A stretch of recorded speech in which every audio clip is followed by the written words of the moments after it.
네, 안녕하세요. 월간 대전 기후정의 SOS 진행을 맡고 있는 대전 기후정의 모임의 송순옥. 한지강입니다.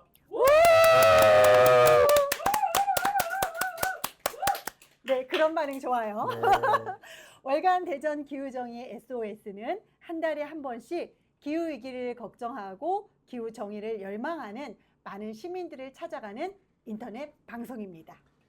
월간 대전 기후정의 SOS는 지구에서 동네까지 기후정의와 관련된 온갖 소식과 이야기를 전하고 있습니다. 오늘로 세종보 제가동 반대 천막 농성이 48일차에 접어들었다고 네. 합니다.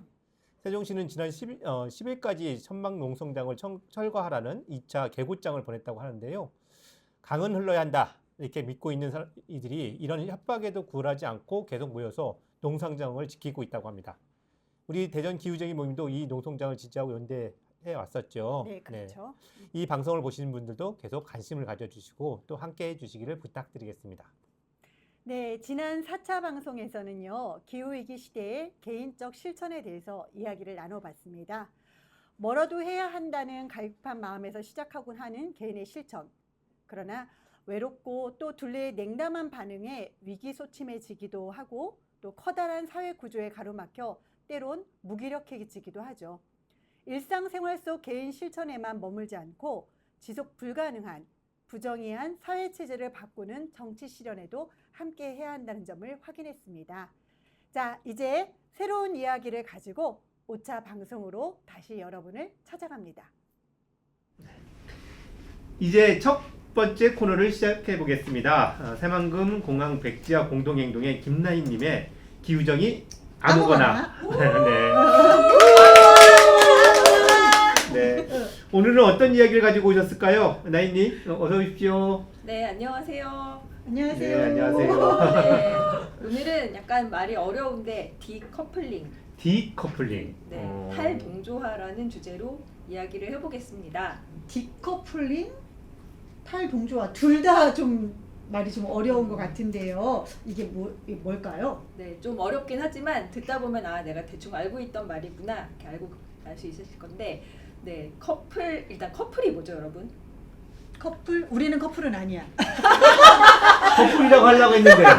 그럴 것 같아서 내가 우리는 커플은 아니야. 네, 알겠습니다. 어쨌든 커플은 딱 붙어서 같이 다니는 사람들. 네, 뭐 이런 거죠. 그렇죠, 네, 그렇죠. 짝꿍이잖아요. 네. 이렇게 딱 붙어서 엄청 친하게 다니는 건데, 그래서 커플은 짝지어져 있다는 뜻이고, 예를 들면 경제 성장은 탄소 배출량과 짝지어져 있습니다. 경제가 이만했다가 이만큼 커지면 탄소 배출량이 이만했다가 이렇게 커지는 거고요. 그 다음에 물질 발자국, 그러니까 물질 배출량도 역시 경제 성장과 커플링 되어 있습니다. 두 개는 짝꿍인 거죠. 거의 정비례하는 거죠.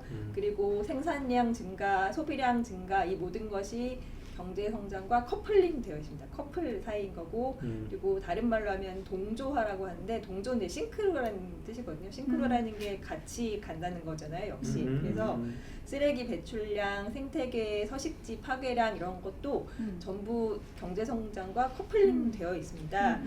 그래서 우리가 이렇게 말을 한다. 이렇게 커플링에 대해서 얘기를 하면 싫어하는 사람들이 있어요. 그게 누굴까요?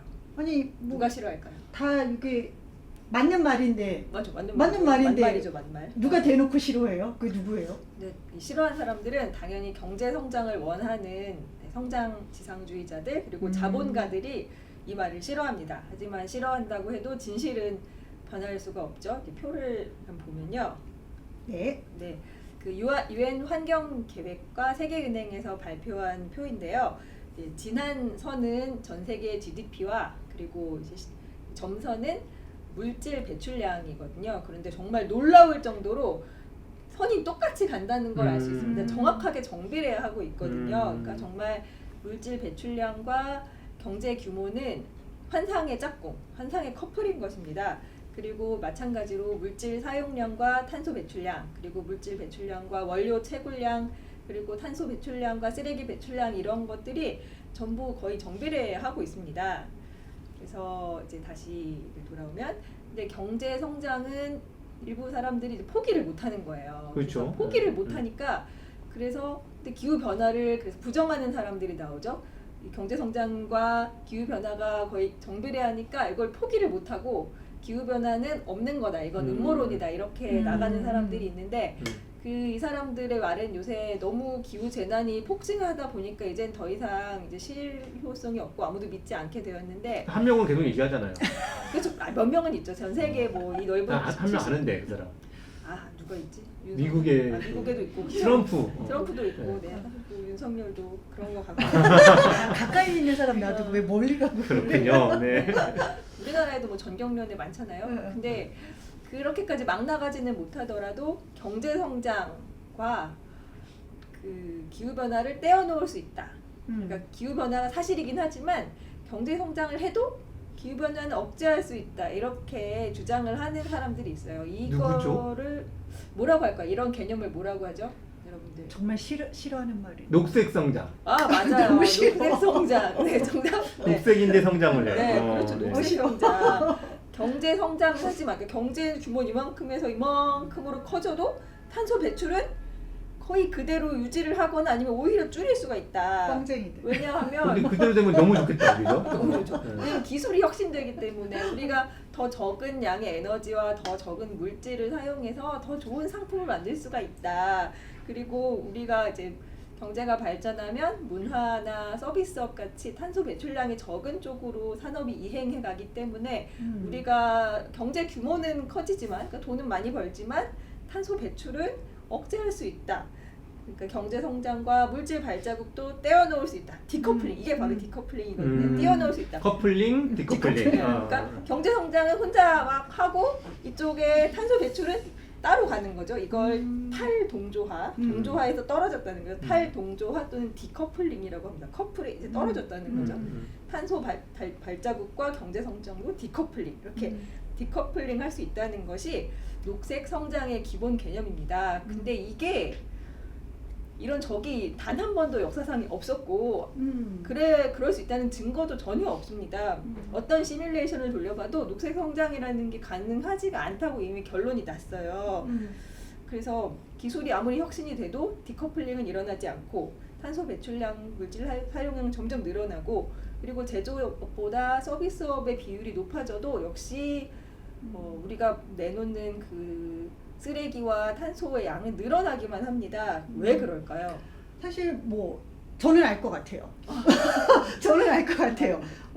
성장하면서 환경적 피해를 줄일 수 있다는 말은 말 그대로 저는 그냥 사기라고 생각을 하는데 그럼에도 이런 거를 좀 믿는 분들이 계셔서 그래도 우리는 경제 성장을 하고 녹색 성장을 해야 된다 하는 분이 있으니 저는 알고 있지만 라인님한테 다시 한번 왜냐면 오늘의 게스트잖아요. 네. 제가 뭘 다 말할 순 없잖아요. 네. 라인님한테 네. 여러분들이 왜 그럴까 생각을 먼저 잠시 해보시고 이 자본주의 하에서는 기술이 혁신되면 그 기술로 뭘 하나요? 뭘 합니까 우리가? 더 많이 더 많이 생산해요. 생산- 그렇죠. 그 하던 짓을 계속 하는 거죠. 더 많이 채굴하고 뭐 더 빠르게 만들고 더 많이 만드는데 그러니까 혁신된 기술로 예를 들어서 노동 시간이 대폭 감축이 된다고 하면 그 노동 시간을 단축하고 노동자들에게 여가와 돌봄과 그리고 생태계 복원을 위한 시간을 주겠습니까? 안 주죠. 주면 좋겠어요. 주면 좋겠는데 주지 않고 사람을 자르죠. 네, 노동자를 해고를 하고 노동 시간은 계속하고 여전히 더 빠르게 생산을 합니다. 그리고 선진국에서 제조업 대비 서비스업 비율이 늘어나는 것은 맞긴 맞는데 하지만 그럼에도 불구하고 예를 들면 요가 학원을 연다, 여행을 간다, 요리를 한다, 미술을 한다 뭐 이런 그 모든 과정에서 여행사 오피스를 차리고 뭐 요리 레스토랑을 열고 요가 학원을 차리고 이러는 그 모든 과정에서도 역시 물질이 투입이 되어야 하고 에너지가 들어갑니다. 그러니까 서비스 산업이라고 해도 여전히 물질 사용량, 탄소 배출량은 계속 늘어나는 것이고요. 그리고 또 다른 또 중요한 이유가 있는데 그 서비스업으로 사람들이 번 돈으로 뭘 하냐? 결국 또 소비를 한다는 거죠. 네, 그래서 결국 똑같이 늘어난다는 거예요. 오히려 물질 사용량이 더 빠르게 증가하는 경향마저 보이고 있습니다. 또 서비스업이 증가하는 그 반면에 AI라든지 반도체, 데이터 이런 것들의 사용량은 더 많이 늘어나고 네, 있어서 사실은 그 분야가 더 큰 것 같아요. 그러다 보니 절대로 탄소 배출량이 줄어들 수 없는 지금 저희 여기 계신 분들 다 이렇게 핸드폰 없으면 뭐 못하시잖아요. 아니 근데 아니 그래도 왜냐면 경제 성장하고 탄소 배출이 진짜 떼낼 수 없는 거냐? 뭐 아니 더 기술 정말 더 생각해 보자. 너무 쉽게 포기하는 거 아니냐? 포기해 좀.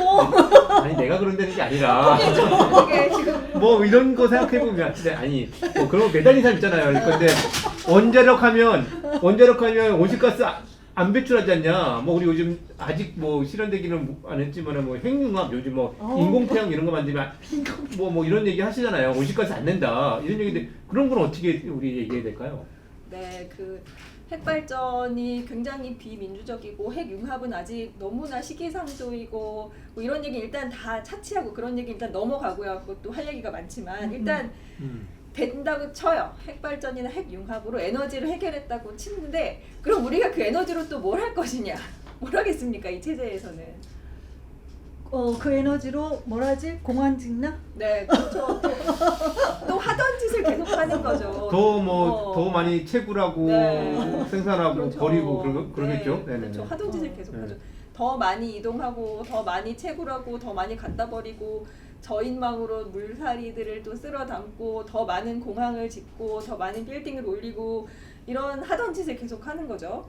그래서 또 표를 보시면 경제 성장과 생산량, 소비량, 탄소 배출량, 물질 사용량, 그리고 채굴 증가, 그리고 쓰레기 양이 증가하는 것, 서식지가 파괴되는 것, 생태계가 파괴되는 것, 이 모든 것이 다 커플링이 되어 연결돼 있습니다. 있는 거죠, 모두 그죠? 다 커플링이 되어 있기 때문에 얘네들을 디커플링 할 수가 없고 탄소 배출만 어떻게 디커플링 시킨다고 해서 나머지는 다 어쩔 건데 나머지 바다에 그 쌓이는 미세 플라스틱은 어쩔 것이고 네. 그 오염되고 우리가 서식지가 파괴돼서 더 이상 살 수가 없고 꿀벌이 사라지고 이런 문제들은 그대로 남아 있는 거예요. 그래서 우리가 지금 농지가 황폐화되고 마을이 파괴되고 채굴이 증가하고 물이 오염돼서 먹을 물이 없어지고 사막화되고 이런 문제가 그대로 고스란히 남아 있습니다. 네.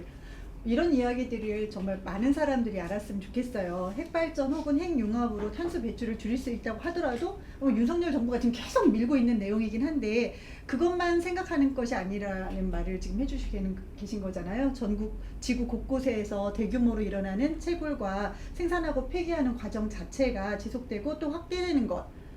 생명의 편에 서지 않는다면 계속 되풀이될 수밖에 없는 일이라는 이야기로 이해가 됩니다. 제가 잘 이해를 했나요? 네. 네. 그래서 또 이제 구체적인 사례를 보시자면 이제 멕시코 광산의 모습인데요. 이렇게 어마어마하게 황폐화된 땅이 지구상에서 빠르게 늘어나고 있습니다. 이거는 탄소 배출만 억제한다고 되는 문제가 아니라 우리가 전체적인 생산과 소비의 규모를 줄이지 않으면 도대체 해결할 수가 없는 문제입니다. 저 땅은 원래는 어떤 땅이었나요? 원래는 네 이제 그냥 산이었고 거기에 이제 야생동물들이 살고 네 나무들이 살고 이런 원래 야생 생태계였던 거죠. 그리고 또 역시 이제 광산에서 나온 오염 물질로 색깔이 이제 총천연석이 된 그런 저는 예쁘다고 했는데 그게 오염된 건가요? 네, 오염 물질, 네. 유독 물질입니다. 유독한 물질들입니다. 그래서 광산 주변의 강과 호수들이 대규모로 이제 유독 물질로 오염이 되고요. 우리가 규모를 줄이지 않으면 태양광으로 전부 전환을 한다고 해도 거기에 있는 뭐 리튬, 뭐 네오디뮴 이런 원료 물질을 생산하기 위한 광산을 만드는 것만으로도 지구가 돌이킬 수 없을 정도로 파괴가 됩니다. 그러니까 우리가 경제 규모를 줄여야 된다 이 생각을 이제 해야 돼요. 안 할 수가 없어요. 우리가 지금 참 많은 사람들이 다양한 종류의 음모론을 믿고 있는데 유한한 지구에서 무한한 경제 성장이 가능하다는 그 음모론만큼 해로운 것도 없는 것 같습니다. 네. 네. 저는 그 음모론의 핵심이 누군지는 알 것 같아요. 또 누구지? 자본주의 아닐까요? 그러니까, 네. 그러니까 필요보다는 갑자기 정답을 얘기하니까 너무 당황했어요. 그치, 나는 지금까지 계속 농담하다가 아니 나 계속 틀린다고 하길래 나도 알고 있다 이런 얘기를 해야 될 것 같은데 네, 당황스럽게 왜 또 포지션을 바꾸고 그래 왜? 아니 그러니까 끊임없이 생산을 하는 이유가 사실 우리가 필요 이상 사실은 물질적 풍요 자체가 전 세계 사람들한테 골고루 나뉘었을 때 부족하지도 않을 텐데 그 끊임없이 그쵸? 한쪽에는 몰아내고 끊임없이 사실 쓰지도 않고 폐기해버리고 하는 낭비를 일으키면서 또 끊임없이 또 생산해야 된다고 하는 이유는 결국 돈 벌겠다고 하는 이 논리가 그쵸. 있기 때문에 된 거지. 그 논리만 잘 제거가 된다면 음. 우리는 지금 세상 속에서 충분히 또 잘 그렇죠. 살 수 있지 않을까 이런 생각이 드네요. 네. 네, 네. 맞습니다. 네. 네. 어. 마지막 맞는 얘기를 한번 했습니다. 오늘 나유님 얘기도 너무 네. 고맙고요. 오늘은 우리 나유님 얘기 여기까지 하고 다음 코너로 넘어갈까요? 네, 감사합니다. 고맙습니다. 유한한 지구에서 무한한 경제 성장이 가능하다는 잘못된 믿음에서 벗어나야 한다는 말씀이 크게 동감이 됩니다. 이번 코너는 송순옥의 다시 듣는 삶의 노래, 투쟁의 노래입니다. 순옥님이 오늘은 어떤 노래를 가져오셨을까요? 소개 부탁드립니다. 오늘 상당히 떠시네요. 네. 네, 오늘 곡은 주디의 항해라고 하는 노래입니다. 후쿠시마 원전 사고가 난 지 6주기가 되는 2017년 3월 11일에 서울 중구 광화문광장에서 펼쳐지는 3.11 탈핵 퍼레이드 주제곡으로 만들어진 노래입니다. 이 곡을 작곡한 주디는 하자 작업장학교에서 공부하며 청도 송전탑 분쟁 지역에서의 현장 학습으로 충격을 받았다고 합니다. 그때부터 에너지에 관련된 공부를 하면서 세상이 이 심각한 문제를 왜 다루지 않는지 의문이 들었다고 하고요. 관련 영상과 자료로 방사능 위험을 알게 되었고 두려움과 공포를 느낀 주디는 방사능의 위험성뿐 아니라 훨씬 많은 것들이 삶과 직결되어 있다는 걸 알게 되었다고 합니다. 이 문제가 전 지구의 문제라는 걸 알게 되면서 핵을 벗어나야 한다는 생각을 하게 되었고 탈핵 퍼레이드 회의 중에 주제곡이 필요하다는 의견이 나오자마자 바로 그 자리에서 가사를 썼다고 하는데요. 멋지네요. 쭉 단번에 내려 쓴 탈핵 퍼레이드 주제곡 항해를 함께 들어보도록 하겠습니다.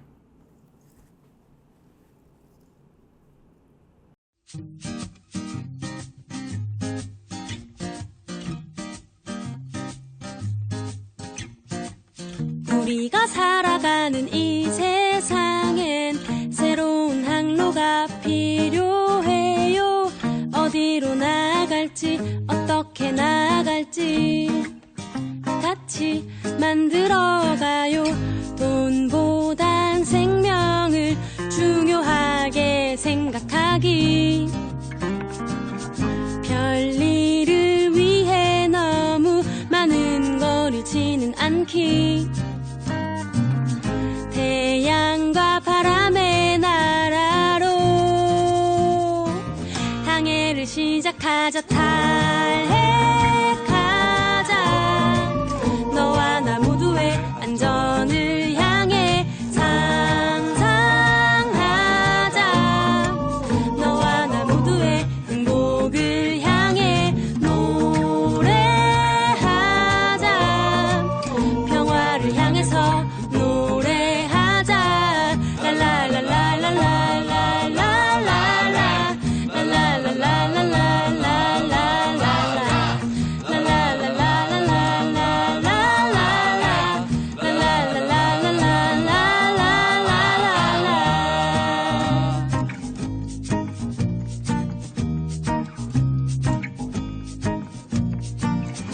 돈보단 생명을 중요하게 생각하기, 별일을 위해 너무 많은 걸 잃지는 않기, 태양과 바람의 나라로 항해를 시작하자. 탈핵하자.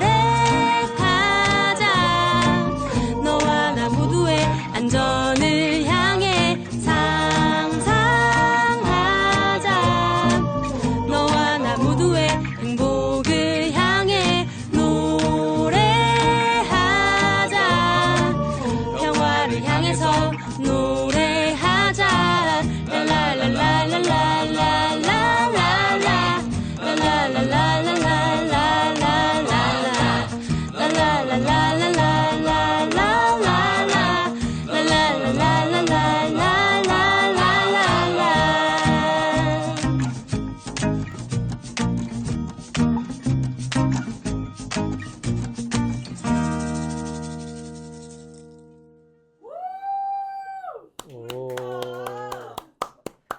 네, 네, 노래 굉장히 좋죠. 네.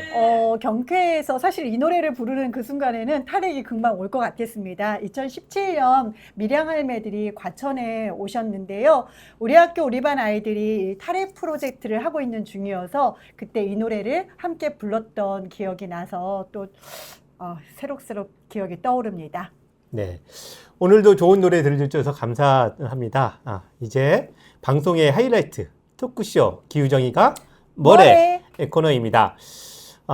이번 달의 주제는 밀양 눈물을 타고 흐르는 전기를 고발하다 이렇게 잡아봤습니다. 지난 11일은 밀양 할매, 밀양 주민들이 부정의한 초고압 송전탑, 나아가 핵발전소의 건설에 저항하면서 차렸던 산속 농성장을 한정과 정부가 수천 명의 경찰을 앞서서 뜯어냈던 행정 대집행이 있었던 10년이 되는 날입니다. 네, 지난주에는 이를 기억하며 밀양 주민들을 위로하고 또 부정의한 에너지 체계를 바꾸고자 다시 결의를 모으는 집회, 윤석열 핵폭주 원천 봉쇄 결의대회도 열렸습니다. 대전에서도 다시 타는 희망버스 한 대가 출발하면서 여러 시민들이 밀양 주민들을 그리고 전국의 시민들을 만나러 밀양을 다녀왔습니다. 오늘 초대 손님은 이 밀양 집회를 조직하는데 핵심적인 역할을 했던 남어진 기획단장이십니다. 어서 오십시오. 반갑습니다.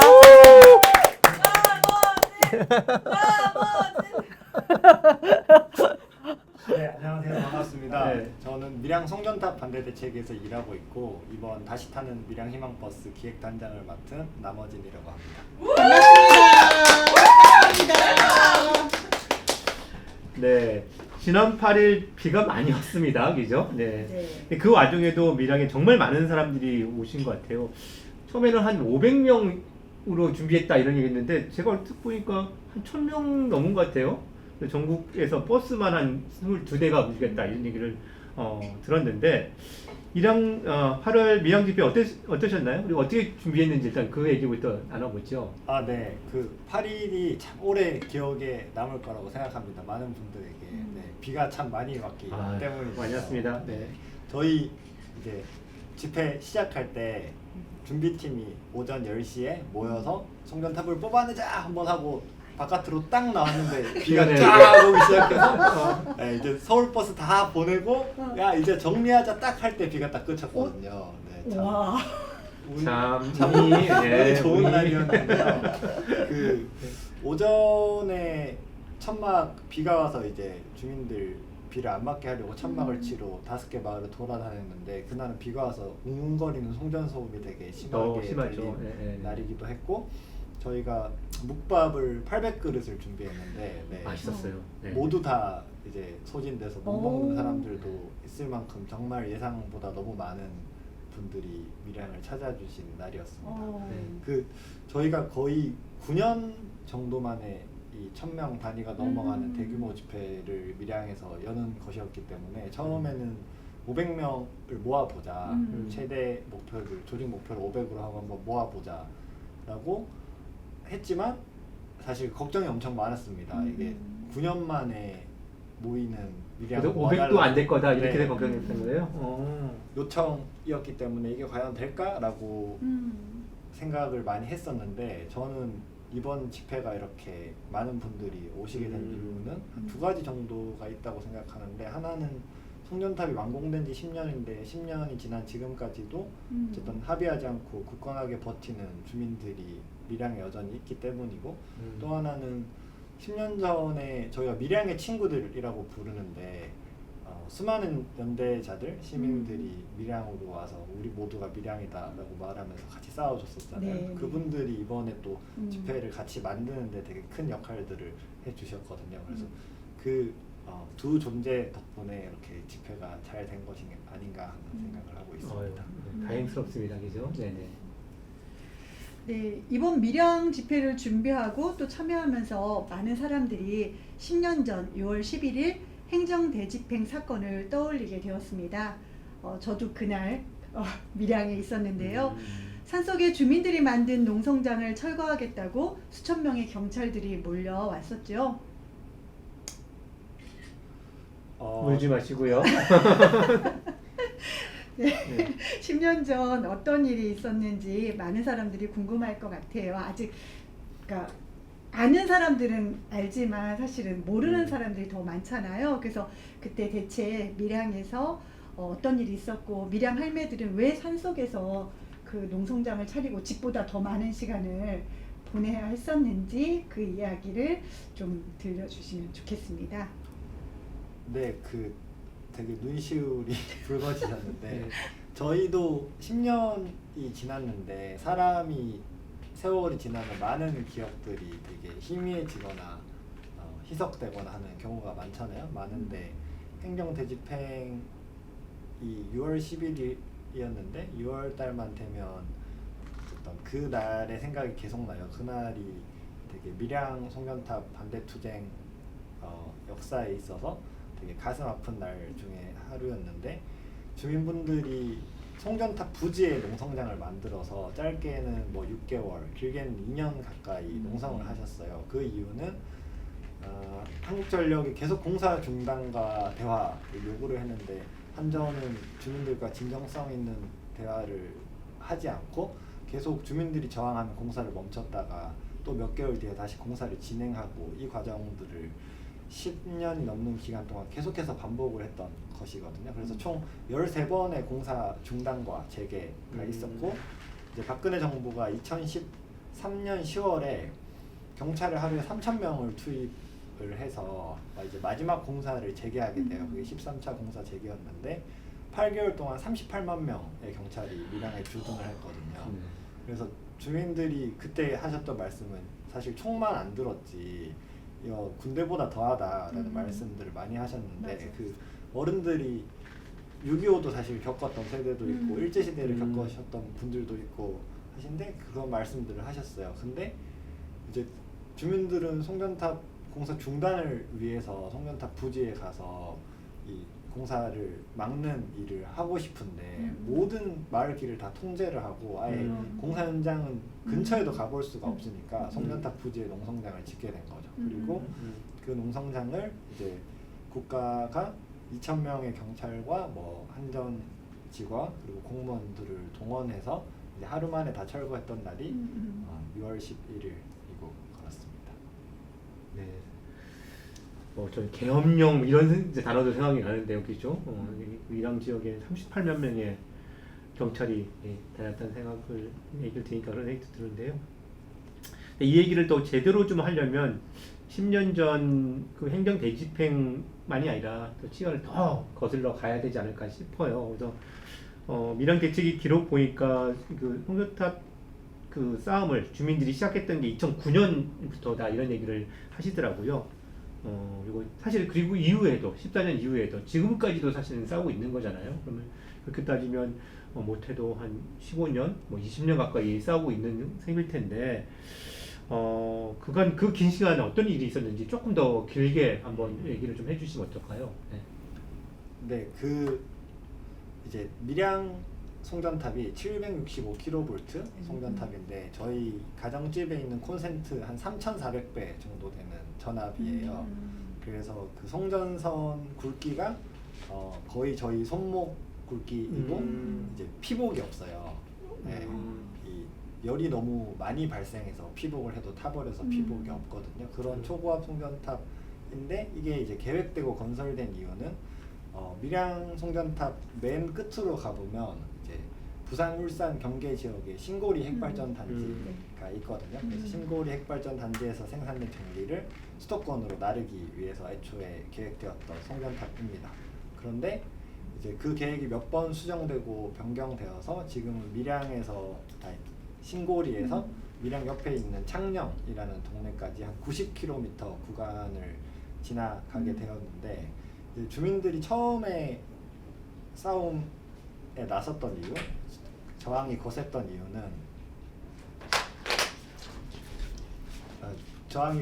이유는 이 한전이 송전탑 경과지를 선정하는 과정이나 주민들에게 설명하는 과정에서 한 번도 친절하게 주민들한테 설명한 적이 없는 거예요. 우리 이렇게 송전탑을 세우려고 그렇죠. 하는데 동의하느냐 물어본 적도 없고 그러면 이런 계획인데 이 계획에 대한 의견을 저희가 환경영향평가 이런 거 하면은 이제 네. 의견 수렴을 하잖아요. 네네. 근데 밀양 5개명 경과지 주민이 한 2만 명 정도 되었는데 126명만 참여를 했거든요. 0.6%인가 그랬어요. 그러니까 그런 설명 없이 공사가 진행되게 되면서 처음에 주민들이 되게 거세게 저항을 하셨죠.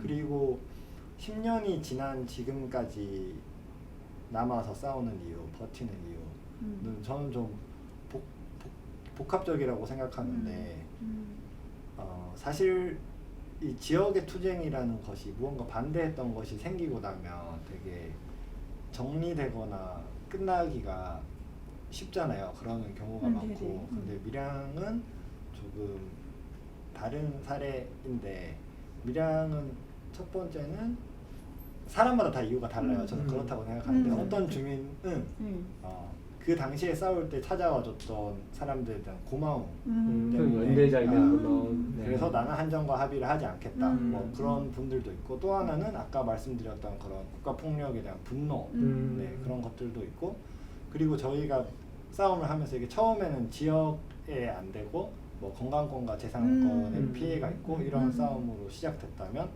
이제 지금 주민들이 하는 이야기는 그래서 핵발전소가 얼마나 위험하고 얼마나 부정의하고 그래서 지금의 전력 시스템이 바뀌어야 되고 그런 이야기를 하시거든요. 그래서 그런 싸우는 과정에서 각자에게 생긴 변화 이런 것들 때문에 아직까지 남아 있는 게 아닌가 뭐 그렇게 한 140세대 정도가 아직도 네, 합의하지 한- 않고 네, 싸우고 한 140여 계시다는 거죠. 세대 네. 정도 됩니다. 그러니까 송전탑이 다 들어갔어 있더라도 우리 지지 않는다. 계속 그렇죠. 합의하지 않고 싸우겠다 이런 그러니까 말씀하시는 거죠. 한국전력 입장에서도 참 저희가 거슬리는 존재일 것이거든요. 왜냐하면 송전탑 공사가 다 끝나고 사실 이제 더 이상 그 지역에서 이거에 대한 반대의 목소리나 저항의 목소리가 밀양 이전까지는 있었던 적이 없는데 밀양은 송전탑을 다 세우고 나서도 10년 동안 주민들이 이렇게 아주 꿋꿋하게 버티고 있는 것이잖아요. 네. 그래서 한전 입장에서도 되게 부담스러운 일일 겁니다. 네. 책임 있는 주체들의 책임 있는 사과와 변화가 반드시 필요한 그래서 물러설 수 없는 싸움이 되는 것 같아요. 10년이라는 세월뿐이 아니라 그 앞 세월까지 다 합쳐서 이번 밀양 집회의 제목을 윤석열 핵폭주 원천 봉쇄 결의 대회로 했습니다. 그렇죠? 네. 그리고 밀양 주민들과 전국의 시민들이 뽑아내자 송전탑, 막아내자 핵발전을 외쳤어요. 여기도 이제 다 그 자리에 가셨던 분들이 지금 방청객으로 와 계시는데, 네. 대체 밀양 주민들의 송전탑 투쟁과 핵발전소 아까 살짝 약간 조금 얘기는 해주시긴 했지만 조금 더 구체의 이야기를 좀 들려주시면 좋을 것 같아요. 네. 네, 그 대한민국의 핵발전 단지가 울진에 있고 경주에 있고 이제 그 울산, 부산에 두 개의 단지가 붙어 있는데 이제 한수원을 따로따로 분류를 하죠. 에 있고 영광에 있고 이렇게 네 군데가 있는데 네 군데 다 6기, 8기, 10기 뭐 이렇게씩 있거든요. 근데 핵발전소를 이렇게 밀집되게 한 지역에 몰아서 짓는 경우가 사실 드문 사례죠, 세계적으로. 세계적으로도 거의 없는 사례예요. 근데 한국 사회에는 모든 핵발전소 단지들이 그렇게 되게 밀집되어서 구성이 되어 있고 근데 그러면 전력 수요가 어디가 높냐라고 하면 사실 큰 단지의 공장들 그 포스코 이런 데는 쇠를 전기로 녹이거든요. 그런 맞아요. 공장들과 수도권 네, 이 높은데 다 발전소와는 거리가 있는 곳들인 거예요. 그래서 그 지역까지 송전을 하기 위해서 전기를 나르기 위해서는 초고압 송전탑은 사실 뗄래야 뗄 수가 없는 존재인 것이죠. 그래서 얘네들이 한국전력과 정부가 송전탑과 발전소를 구성하는 방식이 발전소를 짓고 이제 초고압 송전소를 깔면 송전선로에도 허용 용량이라는 게 있잖아요. 근데 얘가 너무 많이 실리게 되면 뭐 지진도 일어날 수 있고 산불도 일어날 수 있고 이런 재난이 와서 전선이 끊기게 되면 광역 단위 정전이 일어나니까 그 안정성을 보완하기 위해서 신규 송전선로를 또 깔거든요. 그러면 이제 보낼 수 있는 양이 남아 있으니까 핵발전을 또 넣고 이런 식으로 계속 이쪽에 생기면 이걸 근거로 다시 이쪽에 발전소가 생기고 이러면서 발전소들이 밀집되었고 송전선로들은 계속 장거리 송전선로가 생겨났고 밀양도 그 과정 속에 있었던 하나의 일이라고 보시면 될 것 같습니다. 그러니까 핵발전소하고 초고가 송전선로는 서로 이렇게 짝을 지어서 서로 해서 상승하는 효과를 만든다 이런 말씀이신 거잖아요. 네네. 네. 이야기를 좀 돌려보면 최근 뭐 기후정의 운동이라는 거 되게 빠르게 성장하고 있죠. 그래서 오늘 우리 이 방송을 하는 것도 기후정의 모임, 대전 기후정의 모임 이렇게 그 이름 안에서 좀 하고 있는데요. 그 어진님은 여러 자리에서 탈송전탑 운동이 기후정의 운동이고 또 기후정의 운동이 탈송전탑 운동과 함께 해야 된다 이런 얘기를 많이 하셨어요. 네, 되게 공감을 하고요. 근데 좀 얘기를 더 이렇게 좀 들어보고 싶고 나눠보고 싶은데 어진님이 보기에 기후정의 운동은 어떤 운동인지 또 어떻게 연대하면 좋을지 그런 얘기를 좀 궁금합니다. 그래서 이런 얘기를 하는 거는 저희들도 그렇게 생각하는 거죠. 기후정의 운동이 꼭 온실가스만 감축하는 운동은 누군가는 이렇게 이해하지만 우리는 또 그렇게 그것을 넘어서야 된다고 생각하고 있기 때문에 그런 측면에서 뭔가 좀 맞닿아 있는 측면이 있는 것 같아서 한번 이야기를 듣고 싶습니다. 제가 처음 봤던 기후정의 운동은 되게 셈이 났어요. 뭐가 생각나요? 났을까요? 왜 셈이 났냐면 처음에 대학로였나요? 2019년도? 네, 대학로에서 그때는 행진이 아니었죠. 기후기 비상행동. 네, 그 집회를 되게 큰 집회를 했었잖아요. 그때 사실 되게 놀라운 광경이었는데 이제 밀양 주민들은 그때 마을공동체 파괴나 뭐 신고리 5, 6호기 공론화 건설 재개 결정 뭐 이런 것들 때문에 사실 되게 엄청 힘든 시기였거든요. 근데 이제 우리의 목소리도 가닿고 싶은데 쉽지 않구나 뭐 그런 마음이 들었었고 편집될 수 있으니까 이제 이렇게 편하게 얘기하세요. 편하게 네. 얘기할게요. 속마음까지. 좋아요. 하여튼 그리고 이제 지금 제가 생각하는 기후 정의 운동은 밀양 운동이랑 되게 닮았다고 생각을 하거든요. 사실 말씀하신 것처럼 뭐 온실가스를 줄이는 게 핵심이다가 아닌 운동이잖아요. 그쵸. 우리가 지금 세상이 이렇게까지 된 이유, 지금 사람들이 이렇게 고통받는 사람들이 있는 이유, 사람뿐만 아니라 다른 생명체까지 불평등과 부정의의 이 사회 구조가 핵심이다라는 걸 사실 말하는 운동이잖아요. 근데 밀양 운동도 지금 그거를 아주 잘 말해왔던 할머니 할아버지들의 언어로 그런 운동이었다고 생각하고 그래서 되게 닮아 있다고 생각을 합니다. 닮아 있다고 생각하고 그래서 탈송전탑 운동이 사실 기후정의 운동의 한 축이라고 생각하는 것은 탈송전탑이라고 하면 사람들이 그럼 너는 전기 안 쓰냐 질문하거든요. 지금 다 우리 전기 쓰고 있으니까. 모두들 그렇게 질문해요. 저희가 이번에 집회 준비하면서 언론 릴레이 기고와 뭐 기자분들께 기획 취재를 이제 제안하고 뭐 이런 과정들을 거치면서 되게 기사들이 잘 났는데 거기 모든 댓글들이 다 그렇거든요. 너네 전기 안 쓰냐. 네. 둘 중에 하나예요. 너네 전기 안 쓰냐. 그러면 그렇게 좋은 말 할 거면 너네는 전기 끊고 살아라.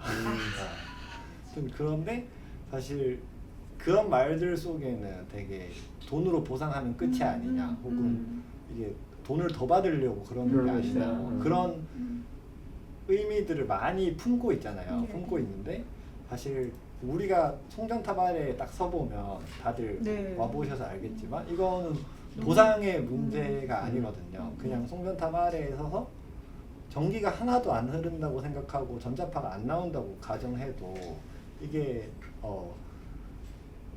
그 아래 서서 삶을 살아간다는 건 쉽지 않은 일인 거거든요. 근데 이런 다른 권리들, 돈으로 보상될 수 없는 권리들을 놓고 계속해서 돈의 문제로 치환을 시키죠. 자본은. 근데 그런 구조 자체를 바꾸자고 하는 게 탈송전탑 운동인 거고 그래서 홍련탑 문제를 이야기할 때마다 그런 거센 저항을 받는다고 생각하는데 저는 기후정의 운동도 비슷할 거라고 생각하거든요. 네, 쉽지 않을 것 같아요. 왜냐하면 그런 결국에 싸워야 하는 곳이 대기업들이 되고 뭐 정부가 되고 이런 것들인데 우리 이번에 전력수급 기본계획 나왔을 때 사실 이 모든 추가 수요는 다 대기업을 위한 건데 그렇죠. 누구도 강력하게 때리지를 못했잖아요. 네, 네. 그래서 둘 다 쉽지 않겠다 뭐 이런 생각도 들고 같이 잘 해보자. 그렇습니다. 네, 네. 그 두 운동은 사실은 그 어느 지역인가 누군가 다른 생명인가를 계속 수탈하고 착취하는 구조를 용인하는 데서 비롯되는 거라서 싸워야 될 대상이 명확해서 더 닮아 있고 같은 선 안에 있다고 봅니다. 뭐 이렇게 큰 얘기도 있지만 사실은 어진님 이야기를 이렇게 저는 어진님을 잘 몰랐었어요. 그 제가 10년 전에 밀양에 갔을 때도 어진님을 본 기억은 없어요. 어디 꼴짝에 이제 정확해 있어서. 그랬는데 이제 이렇게 기사를 찾아보니까 지금 이 운동을 한 지 10년이 넘었다고 했는데 또 너무나 놀라운 거는 30이 안 됐다는 얘기를 제가 들으면서 이 운동을 밀양 계산이 잘 안 맞죠. 그래서 이게 어떻게 되는 거지? 그래서 좀 되게 어진님 개인의 얘기가 궁금해요. 또 그 아예 투쟁을 하기 위해서 안에 들어가서 목수가 되었다는 얘기도 있고 여러 얘기를 제가 언뜻 기사를 통해서 봤는데 어진님 개인의 얘기도 좀 들려주셨으면 좋겠어요. 네, 제가 사실 그 얼마 전까지는 전혀 앞에 이렇게 나설 필요가 없었거든요. 제가 이번 집회 준비를 하면서 서울 광화문 광장에서 발언도 10년 만에 처음 해보고 그 집회 발언도 10년 만에 처음 해봤어요. 운동을 10년 했는데 집회에서 발언을 한 적이 없어요. 우와. 그리고 집회 사회도 그날이 데뷔하는 날이었거든요. 오, 잘 6월 봤어요. 8일 그 비 오는 날? 네, 그 또한 그 저보다 훨씬 잘하시는 분들이 많았기 때문에 네. 제가 할 필요가 없었거든요. 근데 이제 예전에는 할머니 할아버지들과 다른 활동가들을 믿고 뒤에서 항상 이렇게 있다가 이제 이렇게 말하는 스피커가 되어야 하는 상황이 와버렸는데 밀양에 처음 간 건 2013년도 10월 그러니까 경찰 3,000명이 들어온다고 이제 기사가 네. 뭐 며칠 전부터 한창 났었는데 그때 제가 지금 생각해 보면 참 네. 그때 몇 살이었어요? 그 고등학교 2학년이에요. 아. 이상한 판단이었는데 나도 전기 쓰는데 이거 뭔가 잘못된 것 같다. 한번 가봐야겠다라는 생각을 하고 참 바보같이 핸드폰을 그래서 집에 두고 왔어요. 저는 전기 막는 데모하는 사람들은 전부 다 핸드폰 안 쓰는 줄 알았거든요. 이거는 속았다. 핸드폰 전자제품 들고 가지 않는다고 핸드폰을 집에 딱 놓고 이제 기차 타고 밀양에 가서 그 지금 대책위 사무실인 곳에 갔는데 거기 뭐 완전 전쟁터죠. 공사를 재개한 첫날이니까. 그래서 저 차 타고 가면 어디로 가면 된다길래 차를 탔는데 갔던 마을이 이제 밀양의 동쪽 끝인 바드리 마을이라는 곳이에요. 그래서 그렇게 해서 가게 됐고 핸드폰이 없으니까 집으로 돌아갈 방법은 없고 가서 처음에 딱 마주쳤던 이제 광경은 경찰들이 산길을 2중 3중으로 막아서고 있고 주민들은 그 길을 올라가기 위해서 이제 길에서 계속 앉아서 시위를 하는 상황이었는데 길이 딱 열릴 때가 하루에 몇 번 안 되거든요. 한전 공사 차량이 올라갈 때 그리고 경찰들 교대할 때 그럴 때마다 길이 열리는데 길을 열면 그 길에 앉아 있는 사람들은 사람 취급을 받지 못해요. 방패가 쫙 해서 사람들 옆으로 딱 밀고 진입로를 확보하거든요. 그런 말도 안 되는 폭력적인 상황들을 보고 이렇게 어영부영 있었죠. 네, 그런 상황이면 참 발을 떼기가 쉽지 않잖아요. 그렇죠. 그렇게 그때도 활동가도 아니었어요. 학생이니까 할 수 있는 역할이 뭐 밥 나르기, 중요한 역할이에요. 비닐 치기, 청소하기 뭐 그런 거 있죠. 산에 하루 종일 산비탈에 앉아 있으니까 할 게 별로 없잖아요.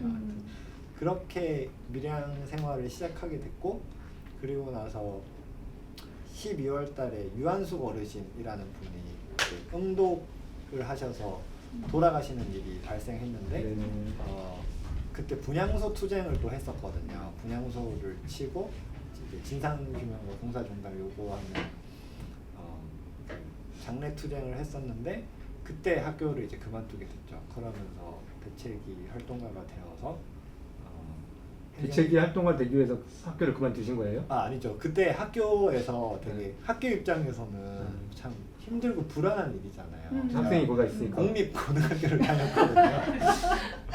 그 학생이 여기 있는데 여기는 매일매일 뉴스에 나오고 그 뉴스에 나오는 것도 그냥 시위가 아니라 막 저 사람들이 치고받고 다치는 시위인데 자기 학교 학생은 이제 저기에 가 있고 오라고 해도 오지 않고 이런 상황이었고 그래서 약간의 그런 압박감들이 있었죠. 있었는데 그래서 제가 분향소 투쟁하기 직전에 학교에 축제 시즌이라서 잠깐 가 있었는데 그 축제는 즐겨야 하니까 그런데 그 학교 가서 제가 밀양에 다시 갈 일이 있으면 그만두고 가겠다라고 이야기를 했는데 유한소 어르신이 돌아가시면서 다시 갈 일이 생긴 거예요. 그만둘 수밖에 없는 필연적인. 약속을 했으니까 그만두고 이제 그 장례 투쟁을 하고 그리고 6.12 행정 대집행이 있기 전까지 제가 한 마을의 연락 이런 걸 맡아서 그게 101번이라는 동네였는데 그 마을에서 농성장을 지키는 일을 하고 그리고 나서 행정 대집행 당하고 나서는 뭐 그냥 그 영덕 핵발전소 주민투표를 했었잖아요. 뭐 거기 파견 나가서 사실 어딘지는 거기서 제가 오래 네. 봤죠. 현수막 달기 뭐 이런 것도 하고 그 뒤에는 신고리 오류코기 건설을 막는 싸움도 하고 이러면서 쭉쭉 10년을 살게 된 것 같습니다. 지금은 목수 일을 하신다고요? 네, 그 대책위가 참 대기업이 지원을 못 받아서 누가 지원하겠습니까? 그걸. 싸움이 한창일 때는 돈이 있지만 원래 뒤로 갈수록 돈이 없어지잖아요. 근데 저는 어쨌든 밀양에서 살기 위해서 생계가 필요한 상황이었고 그 밀양 시민사회 단체가 모여있는 너른마당이라는 곳이 있는데 제가 이제 밀양 갔을 때 처음 간 곳이에요. 거기에 목수분들이 몇 분 계셔서 이제 알바 삼아 일을 하러 갔는데 참 하루 일당이 괜찮더라고요. 그래서 그 활동가 수입이랑 비교도 안 되잖아요. 하루에 맛있는 저녁을 먹어도 한 5만 원이 남아있는 신세계를 이제 경험하고 나서 목수일에 재미를 붙이게 됐죠. 그래서 목수일이랑 이 대책일이랑 병행하면서 한 지도 이제 한 5, 6년? 6년 정도 된 것 같아요. 이번 근데 집회하라고 목수일은 다 네. 제가 목공소가 있는데 그 동료 직원이 한 명 있는 한 2달 정도 일을 못 했거든요. 근데 또 동료를 그렇다고 해고할 수는 없잖아요. 제가 맨날 무슨 부정의 불평등 외치던 인간이 나 데모하겠다고 동료를 해고할 수는 없으니 동료는 고용을 유지한 상태로 2달 정도 제가 이 집회를 기획하고 조직하기 위해서 이제 바깥으로 돌아다녔는데 뭐 유지가 쉽지는 않았죠. 쉽지는 않았는데 뭐 어쩌겠어요. 네. 네. 더 궁금하신 점은 우리 끝나고 또 얘기를 좀 한번 물어보도록 하고요. 예, 이제 얘기를 조금 이렇게 정리하면서 다음 코너로 넘어가야 될 것 같아요. 근데 전 여기 있는 활동가들이 목수 직업 괜찮네? 활동가랑 병행할까? 이럴까봐 좀 겁나요. 그거 네. 쉽지 않아요. 여러분 안 돼요. 따로 한번 물어보세요. 어떤 애로사항이 있는지. 이렇게 눈 빼뜨지 마세요. 저번에 약간 귀가 막 근데 둘 다 하면 정말 힘들어요. 그렇게 진실을 얘기해 주셔야 돼요. 아까 그 얘기했을 때 저쪽에서 하는 소리가 제가 들어가지고 지금 놀래가지고. 네. 네. 자, 여기서 한번 좀 얘기를 정리해보고 이어서 가도록 할 텐데 우리 어딘님은 잠깐 더 있으셔야 돼요. 네, 맞습니다. 네. 이번 코너는 원래 송송이의 버들서점 시간입니다. 우리 송이님이 항상 좋은 책 소개해 주시는데 오늘은 시간이 좀 어려워서 오늘 한번 쉬었다 가려고 합니다. 하지만 책 소개 시간을 좀 이어가려고 하는데요. 오늘 우리가 밀양 주민의 초고압 송전탑 저항에 대해서 이야기 나눴는데 이를 생생히 되돌아볼 수 있는 책 한 권을 소개할까 합니다. 그리고 그 책에 대해서 우리 어진님하고 얘기를 좀 더 이어갈 건데요. 김영희님의 정기 밀양 서울이라는 책입니다. 그동안 이 김영희님이 오랫동안 밀양을 다니셨더라고요. 그리고 이 초고압 송전탑 사건이 불거지기 전에도 다니셨는데 그 이후에 투쟁하는 과정에서도 계속 다니시면서 오랫동안 다니시면서 밀양 주민들, 연대자들 등을 인터뷰해서 그 책을 만들었다고 합니다. 그래서 이 책을 우리 한번 좀 얘기 나눠볼까 하는데요. 밀양 투쟁에 대한 책이 되게 많이 나와 있어요. 우리 한국사에 진짜 중요한 싸움이었잖아요. 그래서 뭐 연구자들의 책도 있긴 하지만은 이렇게 주민들의 목소리가 생생하게 담긴 책은 이제 드문 예가 아닐까 싶습니다. 그래서 어떨까요? 이 책에 대해서 우리 어진님이 대책위 활동가로서 이 책에 대해서 소개를 해주신다면 어떻게 소개할 수 있을지 궁금합니다. 대책위 활동가로서 책을 소개하는 건 또 처음이고 아, 그래요? 네. 책은 보통 저자가 소개하기 때문에 새로운 거 해보시죠. 네. 대책위 활동가로서 이 책은 이 책이 사실 대책위와 이 김영희 선생님 이 같이 기획한 책인데 저희가 10년이 지났잖아요. 행정 대집행이. 그리고 송전탑 반대 투쟁을 아까 말씀하신 것처럼 지금은 밀양에 한창 싸울 때 와보지 않았거나 아니면 말로만 들었거나 뭐 이런 분들을 만나고 싶었어요. 이 탈송전탑 운동을 더욱 확장하고 싶었기 때문에 그래서 어떻게 하면 쉽게 만날 수 있을까 사람들을 고민하면서 이 책을 기획하게 되었고 그래서 탈탈 낭독회라는 것을 기획해서 책을 함께 읽고 이야기를 나누는 자리들을 만들어 보자. 그래서 오늘도 그렇게 해서 대전에 오게 됐고 그래서 1년이 조금 지났는데 이 책을 가지고 낭독을 시작한 지 한 20곳 넘게 가서 한 700~800여 명을 만났으니까 와, 많이 만나셨네요. 활동가 입장으로서는 네, 성공한 기획입니다. 네, 성공한 활동가를 이건 아니고요. 누가 성공한 건가요? 책이 네. 아직 전 한 번도 성공을 못 해봐가지고 갑자기 너무 부러워지는데요. 이제 어진님과 이 책 이야기를 조금 더 나눠볼까 해요. 그래서 저희가 이제 어진님을 이렇게 붙들어뒀는데요. 사실은 이 책에 대한 본격적인 얘기는 일단 저희 탈탈 낭독회에 있습니다. 그래서 여러분들 아무도 가지 마시고 함께 남아서 이야기를 해주시면 좋겠는데요. 근데 이제 방송을 탈탈 낭독회에 오시지 않고 방송을 듣는 분들이 계실 거란 말이죠. 그래서 그런 분들을 위해서라도 어진님이 조금만 더 이렇게 맛배기식의 내용 네, 이게 공유라든지. 그 정기 밀양 서울이라는 책이고 네. 그 밀양 송전탑을 반대하는 주민들의 구슬을 기반으로 이제 저자가 쓴 책입니다. 그래서 책이 주민들이 이 공사를 진행할 당시에 처음에 겪었던 폭력부터 뭐 공사 과정 당시에 있었던 충돌, 뭐 마을 공동체 파괴 문제, 그리고 연대자들, 이 밀양 송전탑 반대 투쟁에 함께 해줬던 시민들에 대한 이야기, 그리고 10년이 지난 지금까지도 남아서 싸우는 이유들을 주민들의 말로 아주 쉽게 풀어낸 책이에요. 저는 밀양 투쟁의 힘은 사실 어른들의 그 일상을 보내는 행위라고 해야 할까? 하여튼 그 일상 속에 있다고 생각하는데 이분들이 되게 국가 정책에 단호하게 맞서는 분들이지만 일상을 구성하는 방식은 또 주변 사람들을 잘 챙기고 먹이고 하는 일들을 그 치열한 싸움 와중에서도 계속해서 해내셨던 거거든요. 그런 지점들이 잘 담겨있는 책이라고 이렇게 자화자찬을 해도 되나 모르겠는데 네. 그렇습니다. 그럼요. 네. 저도 저 책 읽으면서 꽤 오랜 시간이 걸렸어요. 그러니까 이 책이 잘 안 읽힌다는 의미가 아니라 잘 읽히는데 읽는 과정에 너무 이렇게 화가 너무 많이 나고 또 너무 슬프기도 하고 막 속상하기도 하고 분노가 막 치밀기도 해서 이게 좀 뭔가 감정이 이게 자제할 때까지 놔뒀다가 다시 읽고 이렇게 됐던 것 같아요. 그래서 네, 그랬을 때 어진님도 이 책 읽으면서 비슷한 감정이 있을 수 있겠다 싶긴 한데 어떠실지 궁금하면서 혹시 이게 한 13개 장 정도 된 것 같아요. 그랬을 때 그 어진님이 다른 분들한테 그래서 요 장은 그래도 바쁘면 요거라도 한번 읽어봐라. 이렇게 꼽아본다면 어떤 장일 수 있을까요?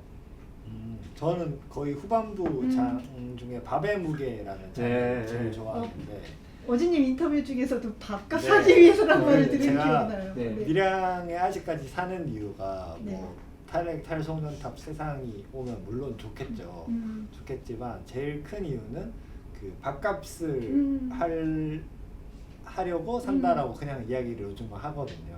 근데 그 아까 말씀드렸다시피 우리가 불평등과 부정에 맞서는 투쟁, 그 투쟁의 사회적 가치, 뭐 의미들만큼이나 사실 저는 싸우는 사람들이 서로를 지키고 돌보고 하는 그런 행위도 아주 중요하다고 생각하거든요. 그래야만 싸움에 힘이 계속해서 생기고 남고 사람이 남고 한다고 생각하는데 그래서 참 그 밥의 무게를 좋아합니다. 밥이 엄청 무겁잖아요. 사란톨의 무게가 제가 엄청납니다. 요즘은 그 주민분들 집에 가도 밥을 잘 안 얻어먹어요. 근데 밀양 이번 집회에서 다 밥 드셨을 거예요. 네, 큰일 났습니다. 밥을 맛있게 먹어. 그것도 사연이 있는데 네. 제가 1000명이 온다는 게 확실해지고 나서부터는 네. 사실 밥을 주기가 싫었어요. 저는 기획단장의 입장에서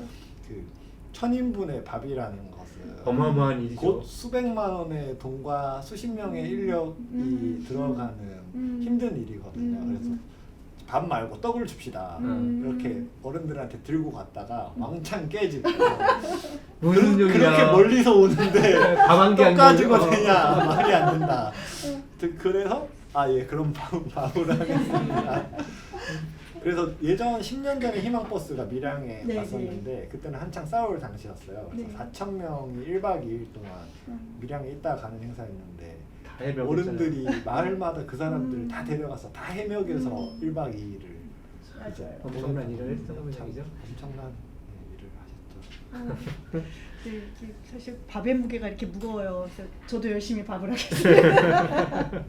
네. 사실 이 책을 읽는 아까 탈탈 낭독회를 전국을 다니면서 하셨고 그래서 좀 성공한 느낌도 받으셨고 이랬는데 그 많은 참여자들 가운데 낭독회 참여자들 가운데 유독 좀 기억에 남는 낭독회 참여자들 가운데 유독 기억에 남는 사람이요. 아니면 뭐 좀 새롭게 더 들렸다든지 뭐 이런. 저는 얼마 전에 강정마을에 낭독회를 갔다 왔는데 제주도? 네, 아니요? 제주도 강정마을 거기도 흑인기지를 되게 오랫동안 그렇죠. 반대하고 맞서서 싸우는 평화활동가들이 많잖아요. 그래서 이 뭐 마을 공동체 파괴 문제도 그 한 마을 안에서 되게 심각하게 남아 있고 그래서 그날은 행사 제목이 밀양 강정 연대의 밤 그리고 탈탈 낭독회 이렇게였는데 그 같은 입장은 아니죠. 비슷한 상황을 겪은 사람들과 함께 책을 읽고 뭐 각자 이야기를 나누고 그랬던 게 계속 이렇게 기억으로 남아 있습니다. 네, 정말 이야기를 너무 근데 잘하시는 것 재밌게 같아요. 하시죠. 네, 네. 너무 고맙습니다. 네. 이것으로 우리 오늘 어진님 모시고 얘기 나누는 시간은 마치고 좀 이따 탈탈 낭독회에서 다시 뵙도록 하겠습니다. 제가 시간을 많이 오버해서 많이 잘리네요. 괜찮습니다. 네, 네. 감사합니다. 네, 어진님 오랜 시간 동안 이야기 나눠주시라고 감사합니다. 이 방송 녹화가 끝나고 이어질 정기 밀양 서울을 읽는 탈탈 낭독회 다시 뵙도록 하겠습니다. 조금만 기다려 주시고요. 이제 노래 하나 듣고 오늘 방송을 마칠까 합니다. 6월은 60 민주항쟁이 있는 달이기도 하고요. 또 6.11 밀양 행정 대집행 국가폭력이 자행됐던 일이기도 합니다. 이번 달은 탐자체 소피와 설림이 미얀마의 민중가요 우리의 하루를 준비했습니다. 큰 손뼉으로 맞아주십시오. 관객들은 별로 손뼉을 크게 안 치시네요. 네, 다시 한 번만 해주세요. 와!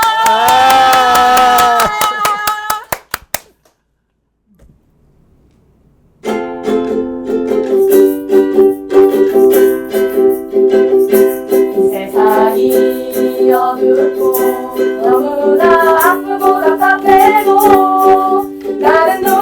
잊지 않고 마주할 거야.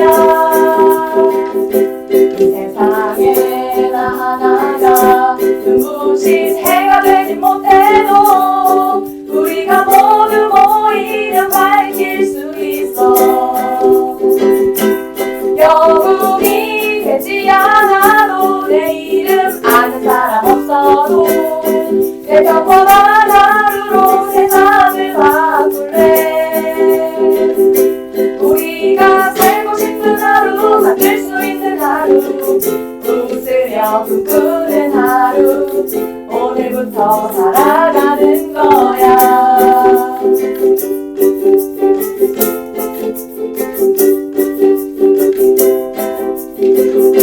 이 세상은 불타는 숲 그러나 도망가지 않겠어. 우리가 보는 물방울 그 하나하나가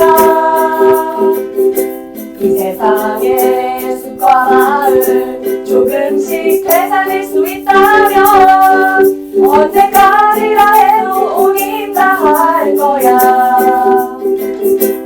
영웅이 되지 않아도 내 이름 아는 사람 없어도 내 평범한 하루로 세상을 바꾸네. 우리가 살고 싶은 하루 만들 수 있는 하루 웃으며 꿈꾸는 하루 그렇게 살아가는 거야. 그렇게 살아가는 거야.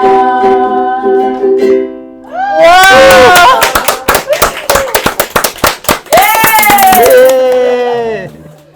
고맙습니다. 저희로 가주시고요. 네, 가사가 무겁게 가슴에 머뭅니다. 이 세상의 숲과 마을 조금씩 되살릴 수 있다면 언제까지라 해도 온 힘 다할 거야. 영웅이 되지 않아도 내 이름 아는 사람 없어도 평범한 하루로 세상을 바꾸네. 우리가 살고 싶은 하루, 우리가 만들 수 있는 하루. 밀양 할매들이 만들어 온 하루 같습니다. 송전탑 뽑아내고 탈핵하는 그날까지 우리가 함께 합시다. 이것으로 대전 기우정의 SOS 5차 방송을 마칠까 합니다. 이번 방송을 또 어떻게 들으셨는지 들어오세요. 들으셨는지 궁금합니다. 여전히 방송 진행에 미숙함도 많고 어수선했지만 저희는 계속 보완해 가고 있는 중이에요. 그리고 앞으로도 계속 보완해서 여러분들이 보고 듣기 편한 방송 만들도록 노력하겠습니다. 네. 뿐만 아니라 더 알찬 내용을 대전 시민 그리고 기후정의를 염원하는 모든 분들에게 전해드리도록 노력하겠습니다. 기후위기, 기후정의에 대한 교양과 지식만을 쌓는 것이 아니라 지금 여기에서 그리고 전국 그리고 세계 곳곳에서 벌어지는 기후정의를 위한 싸움에 연대하는 데 도움이 될 수 있도록 노력하겠습니다. 네, 마치기 전에 한 가지 안내 드리려고 합니다. 7월 6일 토요일 언제라고요? 7월 6일 토요일 대전에서 처음으로 키퍼가 열린다고 근데 키퍼가 뭐예요?